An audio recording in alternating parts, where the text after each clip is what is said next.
Well, good evening and huge welcome to you at the start of our Storybearer session. This is week 8 and we're thrilled to be back with you.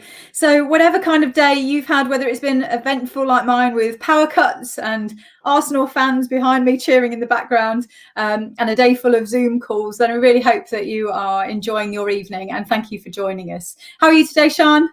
Yeah, I'm doing really well, thank you. Yeah, so as Good. Rachel said, every week our heart is just to connect with you and for these sessions to be a time of real encouragement for one another so that we can share our faith with greater confidence with our families and our friends. And particularly during this really strange, odd season that we find ourselves in, we want to resource you with the tools to be able to confidently share Jesus with others. So what's last week? Belter. I mean, if you have not caught up on the session with Yemi and with Mari, my goodness, you really need to go and have a look at that from last week. It was an absolute classic. So they spoke into the topics of prayer and evangelism and how really prayer is a tool that works alongside evangelism in seeing people come to faith.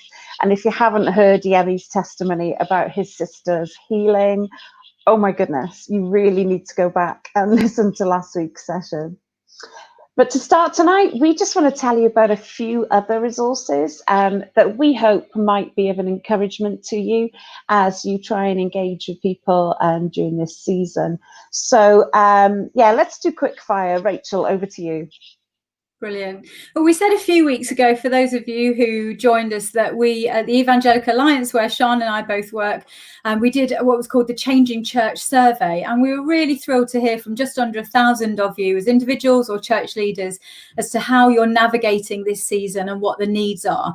And one thing that came out of that is something that we've put together and you can find on ea.org and website shortly, called the Changing Church Toolkit. So whether you're a church leader, whether you're an individual who goes to a church, we'd love to encourage you to check that out, because we know that going into, again, this unforeseen season of churches being able to or starting to consider what it would look like to regather, then there's so many questions and things to navigate, aren't there? So within the Changing Church Toolkit, we're looking at aspects around the gathering church, around sharing Jesus and evangelism, around the transformation of communities, around finance and HR and furlough and things like that, and also looking at racial injustice and how we can become more intercultural in our church context. So we'd really recommend that you check that out, and there'll be more and more added to that as the next few weeks roll on. Secondly, just to say, for many of us, including myself, where church is actually, again, looking how to, do we join together or do we not, and when? Actually, one thing that we can start to do very soon is look together to join as small groups, possibly outdoors or even indoors as the weeks roll on. And so one thing we'd love to point you to, because of the essence of this series looking at the Storybearer book, is to ask you to have a look at storybearer.com, because alongside the videos and the articles, there's 5 sessions of small group resources. So if you've enjoyed this series and journeyed with us on our Facebook Lives for a few weeks, then why not actually recommend it to a friend, grab them a copy of the book, or recommend they buy one, and maybe plan ahead to the autumn or even over the summer to check out those 5 sessions and go through the small group and have that conversation around sharing story and being a story bearer together with others.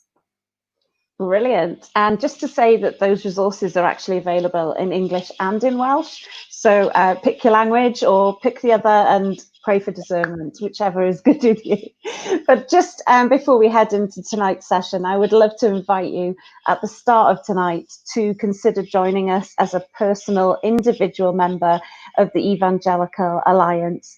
Now is a better time than any, really, to join with scores of people across the United Kingdom in saying, yeah, I want to stand together with my fellow evangelicals in making Jesus known. And in return, then, we're able to resource you with some of the stunning resources that are out there on our website, eauk.org. And we're also able then to represent you and to speak on your behalf in the corridors of power. It's just £3 a month to become a personal member, and we would love to invite you to do that this evening. eauk.org/join us. Absolutely. Brilliant. Well, Sean's already mentioned where we came from last week, looking at prayer and evangelism. And this week we're looking at a really gritty topic of actually looking at the reality of, well, what happens when we've prayed for those friends? Many of us have made our list of 5 or 20 or whatever it may be. We've been really intentional. We've journeyed with them and we've grappled just with life as life comes at us with our friends. And actually, as does happen, friends, because of the wave of God's Spirit around them and on their life, actually sometimes there comes a point of them saying, actually, I want to know more, or how do I actually become a Christian? And so before we welcome our guest, we've got a wonderful guest with us, Mark Greenwood, who we'll welcome in just a few moments. But Sean, let me ask you, what's been your experience around that? Many of us have prayed, some for a short while and some for a long time for our friends. What's been your experience? Have you ever found that somebody has personally approached you and wanted to ask you to guide them into what it means to become a Christian? Yeah, I have. Yeah, a few times actually. And do you know what? It is the absolute honor of your life when somebody says, Sean, I need to know Jesus. So just an instance that comes to mind, really, a few years after university, a really, really dear friend of mine knocked on my door and said, Sean, I need to make some life decisions for God. And of course, I wasn't going to disagree with him. So we sat down on the sofa, had a little chat about what this actually meant. And then I led him to a relationship with Jesus. And the way I did that was, well, actually, I'm a former kids worker. So I use a very simple system, which is called the 4 points. You can Google that. But essentially, the first point is that God loves you. So I unpacked a bit of that. Secondly, that we've all sinned. And again, it's really important to know what we're coming out of and how we're coming out of that lifestyle. Thirdly, that Jesus died for us to make a way for us to come to know the Father. And fourthly, that we must make a decision to live for him. So every time I lead somebody in a salvation prayer, those 4 points are going through my mind. And in fact, that's the system that I use at the end of every preach as well, in order to make an altar call. Amazing. Well, thanks for sharing that with us, Sean. I think what you've said there is actually goes back to a few weeks ago when we were saying it's good to have thought ahead and be prepared. And we can quiz Mark, can't we, a little bit more as to what his experience has been. So without further ado, why don't we welcome Mark to come and join us? We've got Mark Greenwood. Here he is, looking very colourful this evening. Absolutely. Good to see you. How's your day been today, Mark?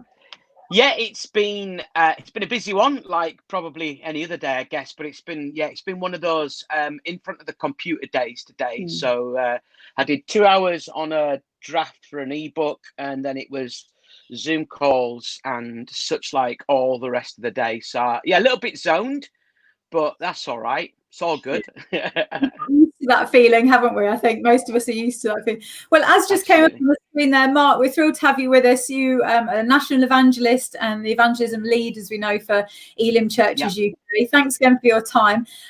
Mark, before we embark on what is, as we make reference to the book, and it's chapter 13 of the book, where, as Phil calls it, the chapter is called What Must I Do to Be Saved? And we'd love you to help us journey into actually some of those nuts and bolts and your experiences and stories as well, as Sean started to lead us into.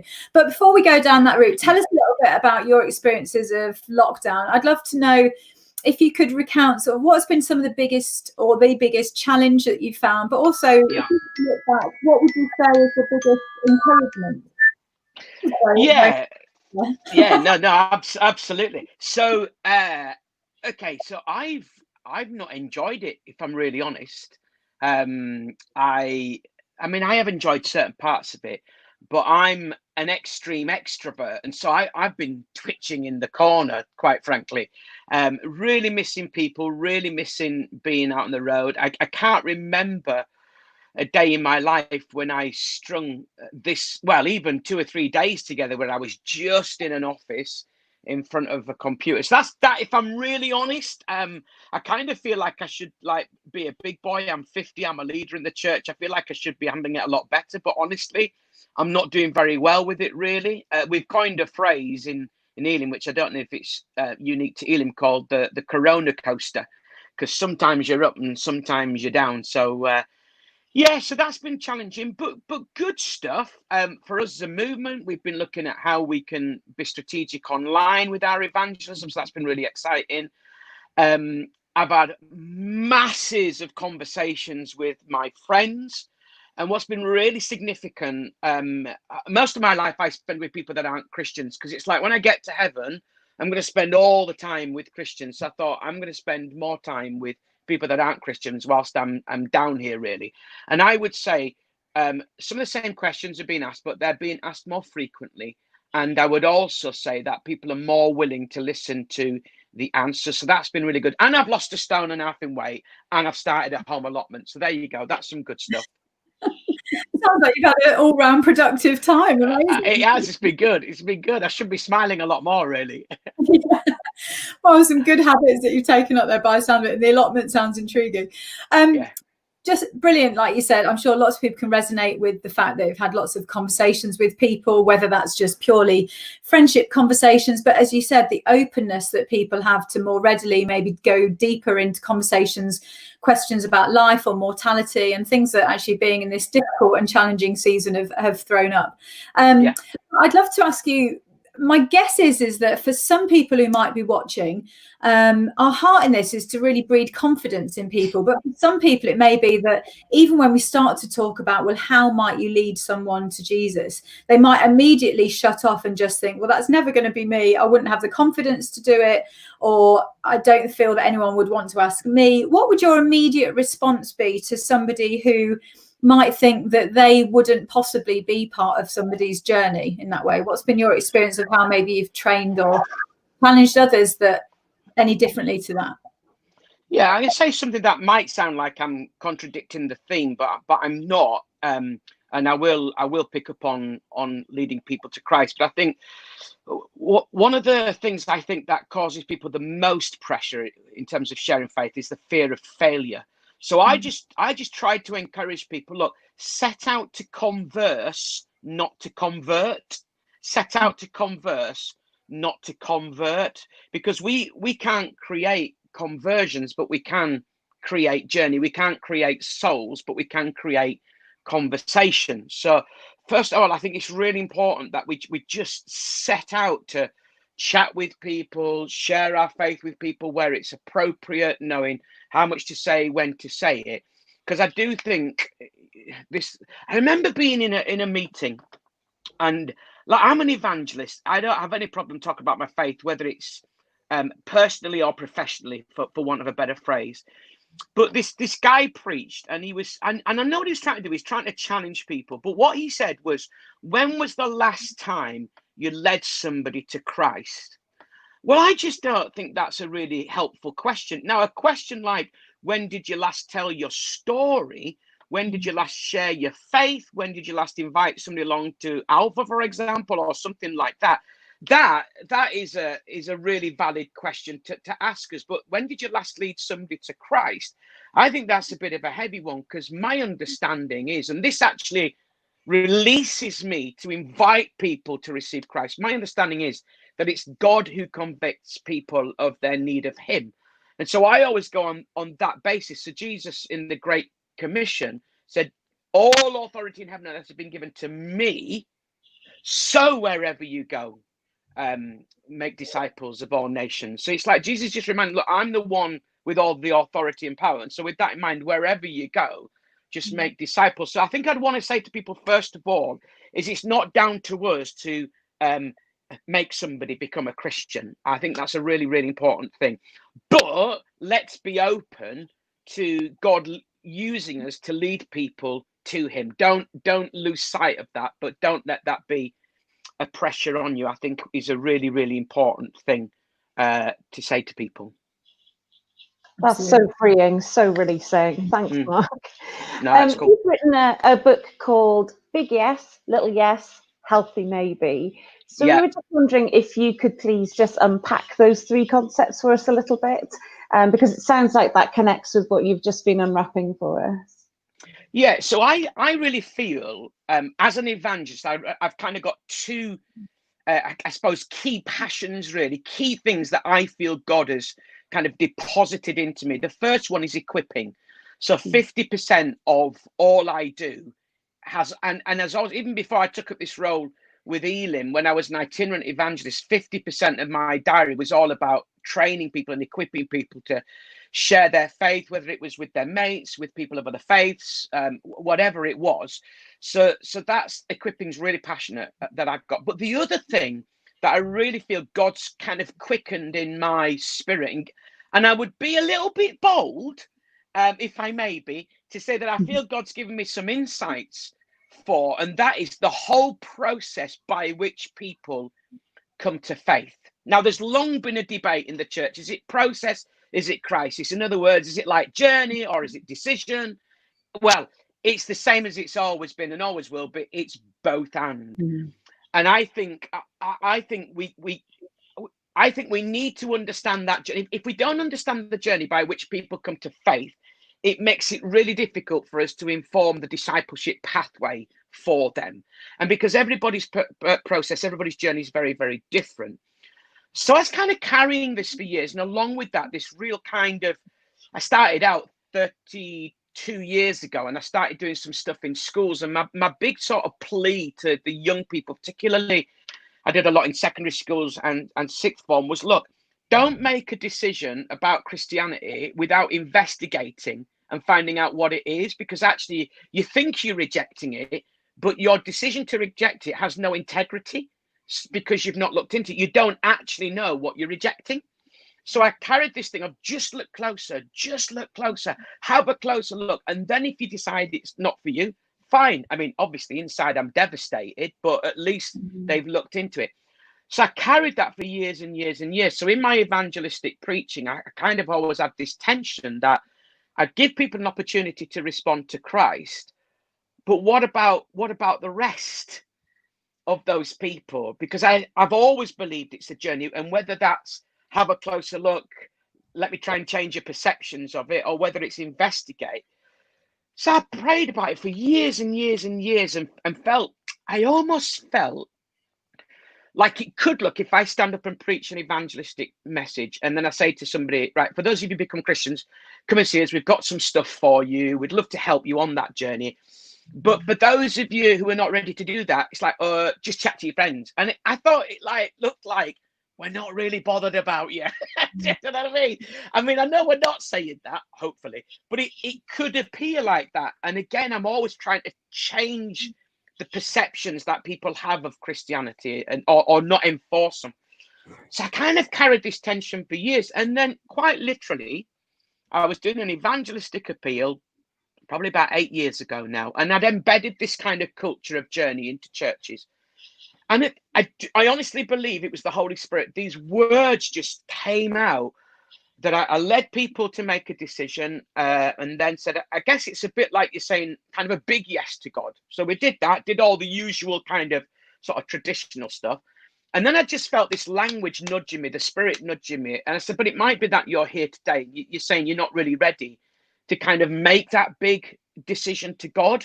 But I wonder whether I might challenge you to like make an intentional decision to find out more. It so happened that the church was running Alpha, so I was able to plug that. And I just literally said, I suppose it's like you're saying, I guess like a little yes. And when I said it, I thought, oh, I quite like that actually. And then so I did that bit. And then after that bit, I said, but it might be that you're here today and you're not ready to say a big yes or a little yes, either to God or even to yourself. But I wonder whether I might gently lay a challenge to you to become open-minded about the Christian faith. And if you are open-minded, whether I might challenge you to make a commitment to remain open-minded. So I guess it's like saying maybe there's something in this, but, and this is how I'm saying it, but kind of it's a little bit healthier than that, because you're not going to let it dissipate. You're not throwing yourself into anything. So I said, yeah, it's like a healthy maybe. And honestly, the minute I said those, it's like, wow. Then at the end, I just said, look, if you're a big yes, look, yes, or healthy maybe, I'd love to meet you at the end. I've got some stuff to help you. And what blew me away is Dominic D'Souza. What a man.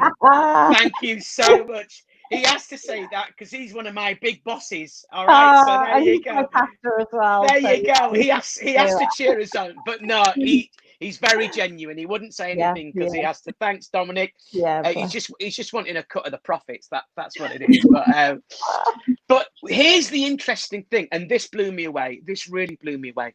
At the end, I had people coming up to me, so people who weren't Christians, saying to me, "Oh no, I'm definitely one of those healthy maybes you talk about, or I'm definitely a little yes." And the minute that happened, I mean, I saw ridiculously more responses to the gospel that night, but right across the board, big yes, yes, healthy maybe. But it was like, as I processed that, then I thought that's really interesting, because you've got people who aren't Christians, but they're self-identifying where they are on this journey. Wow. And because I've done lots of events with a lot of these churches, I've had the wonderful privilege of many of them over 5, 6, 7 years who were healthy maybe 4 years ago. And then they've come onto a course that I run called Reason to Believe, which is an apologetics-based course. And at the end of it, they're going, "Oh, no, I'm definitely a little yes." And then I get texts from ministers and people themselves and they were atheists when they started out, saying, "Oh, just want to let you know, I'm getting baptized. I became a big yes last Sunday." When I wasn't preaching, how dare they? But there you go. But that for me is really exciting, and it's helpful for people who aren't Christians, because it gives a language to what they're on. But it's helpful for Christians. It equips them to understand. And so many people have spoken really, really positively about it. So that's the whole ethos behind it, helping people along that journey. I love that, Mark. I think so much of what we've shared over the last few weeks has been about journeying with people. And even last week, actually, our challenge or our call to action that we throw out at the end of every session was to kind of audit your prayer life and look at, how you're praying for people and so on. I think what it triggers in my mind is actually not to audit, it sounds too formal, but to think about your friendship group or your family and the people that you're praying for.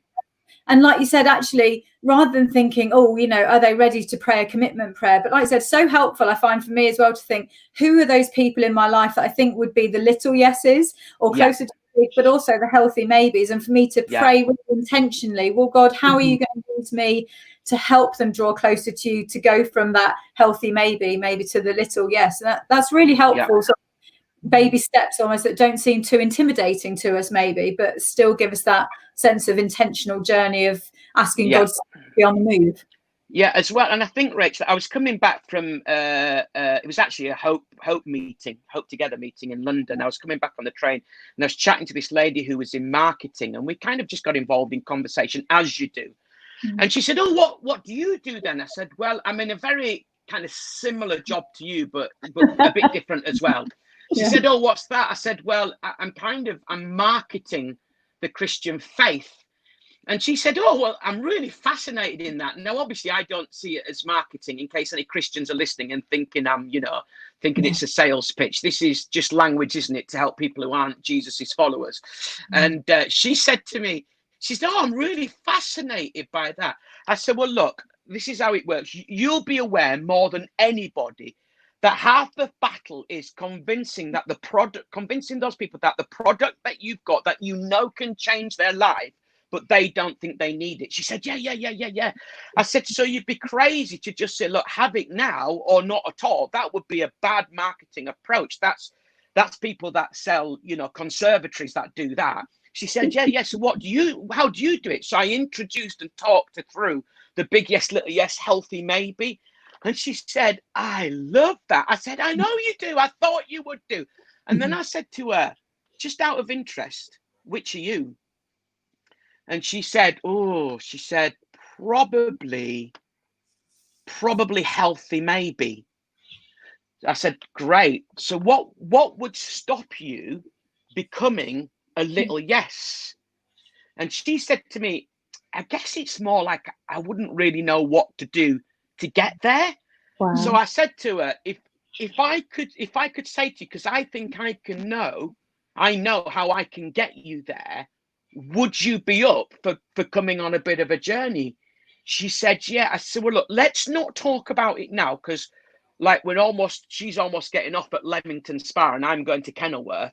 And this is the tense sensitive, because most Christians would go, right, spew it all out and like hit them with everything. And we're so keen to communicate everything, we don't communicate anything.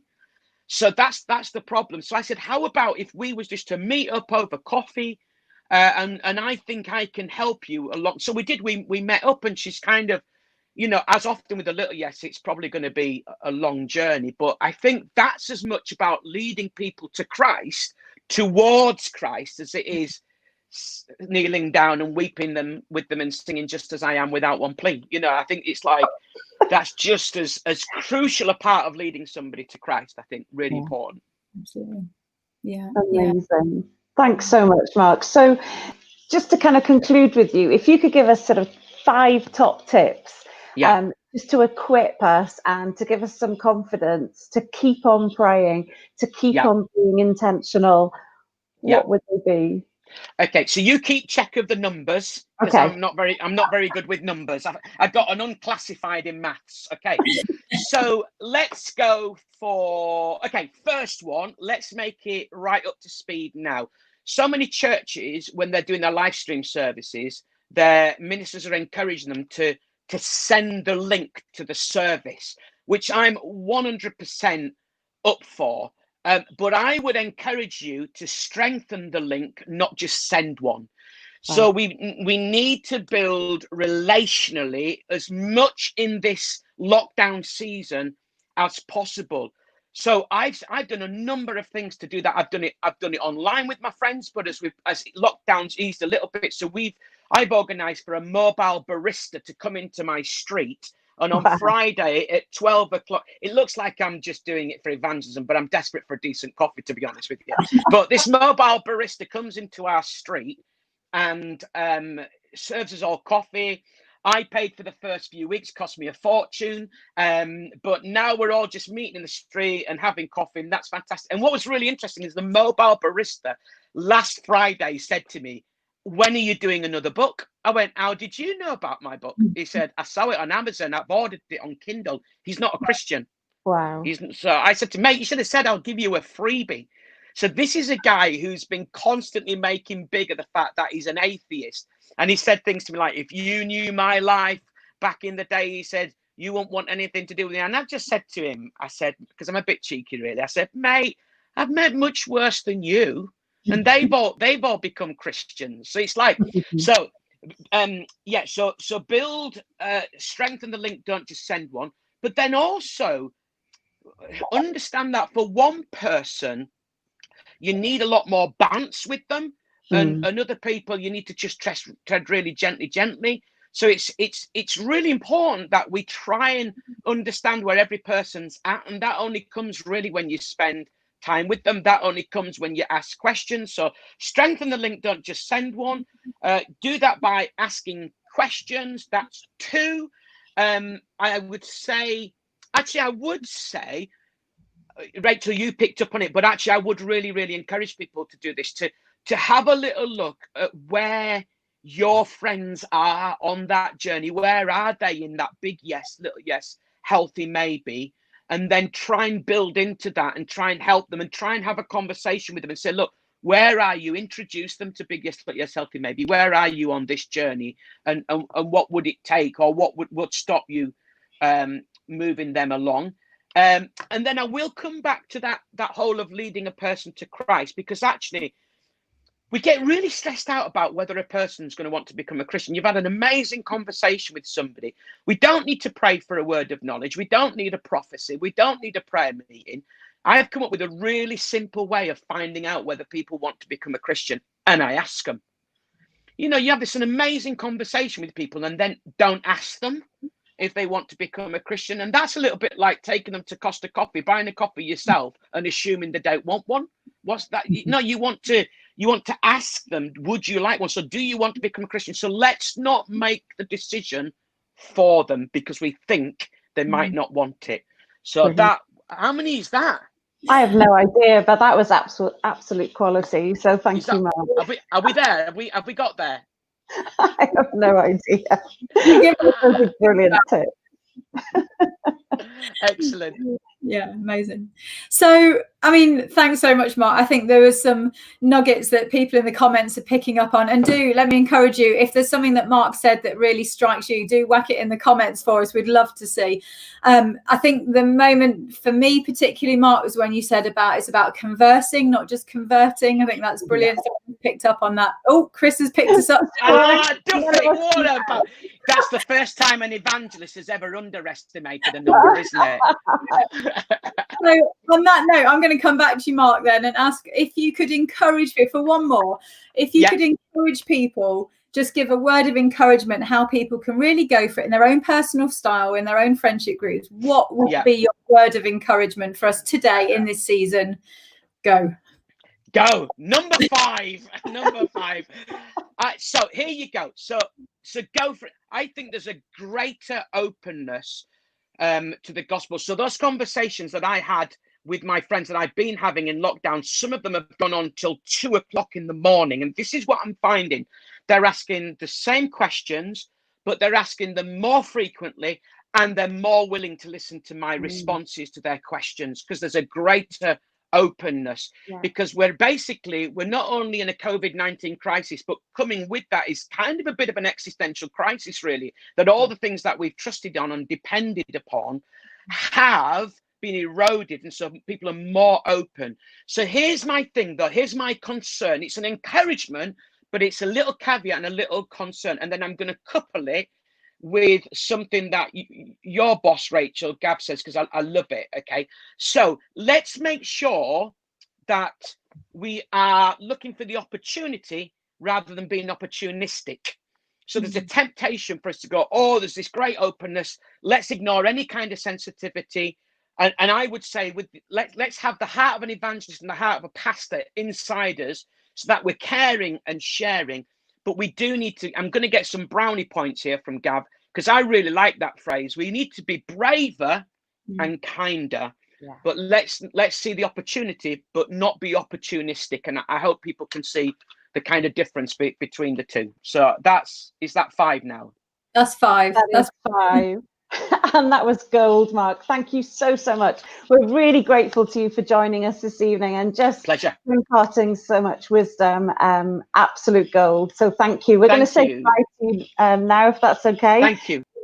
Bless you. So we're going to just wrap things up there this evening. We always end, I'm sure you know this already, if you've been journeying with us, we always end with a call to action. Clearly, my call to action is to go away and learn to count.